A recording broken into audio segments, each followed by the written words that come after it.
আপনার স্ক্রিনের মধ্যে যে ভিডিওটা দেখতে পারতেছেন, এই ভিডিও বা এই ম্যাচ দেখার পর আপনারা কি বলবেন না আইপিএল এর মধ্যে ফিক্সিং হচ্ছে না? আপনারা যদি খালি চোখে যদি তাকান তাহলে এই ম্যাচের দিকে, তাহলে সরাসরি দেখতে পারবেন যে বলার যখন বল মারে তখন ব্যাটসম্যান পুশ করে কিন্তু বলটা তার বাহির দিয়ে যায়, অর্থাৎ গেসে যায় কিন্তু শরীরে লাগে না। তারপর কিপিংও ধরে। কিন্তু সবচাইতে মজার বিষয় হচ্ছে যে আম্পায়ারের কাণ্ড কারখানা দেখে। কারণ হচ্ছে আম্পায়ার সেই বলটা নো বল দিবে না হোয়াইট বল দিবে না আউট দিবে, নিজে কনফিউজ। কারণ হচ্ছে তার হাতের রিয়াকশনটা সম্পূর্ণ দেখার মতো ছিল।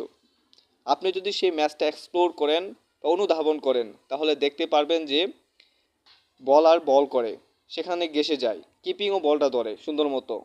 তারপর আম্পায়ারের কাণ্ড কারখানা।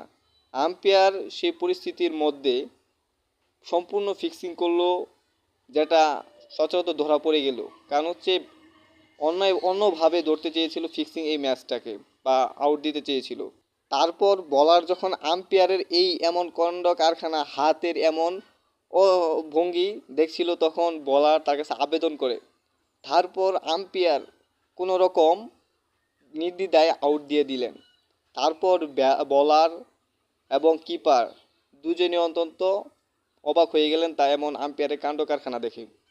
সবচেয়ে মজার বিষয় হচ্ছে ঈশান কিষান যদি চাইতো তাহলে এই ম্যাচের মধ্যে তিনি রিভিউ নিতে পারতেন, কিন্তু তিনি কোনোরূপ ডিআরএস বা থার্ড আম্পায়ারের কাছে আবেদন পাঠালেন না।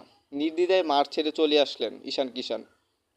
এটা বলতে গেলে পুরো একটা ফিক্সিং ছিল এই আইপিএলের ম্যাচের মধ্যে, মুম্বাই এবং সানরাইজ হায়দ্রাবাদ ম্যাচের মধ্যে। বলতে গেলে আইপিএল ছিল বিশ্বের অন্যতম বড় একটা ক্রিকেট ফ্র্যাঞ্চাইজি লিগ। সেখানে যদি এমন ফ্র্যাঞ্চাইজির মধ্যে দুর্নীতি হয়, তাহলে ফিক্সিং হয়, তাহলে অবশ্যই ক্রিকেটের জন্য অন্তত হতাশাজনক। কারণ হচ্ছে এর আগে অনেকবার দেখা গেছে ফিক্সিং হইতে কিন্তু খালি চোখে তা প্রমাণ হয়নি, কিন্তু এই ম্যাচের মধ্যে সম্পূর্ণ প্রমাণ হচ্ছে যে ফিক্সিং হয়েছে এই ম্যাচের মধ্যে।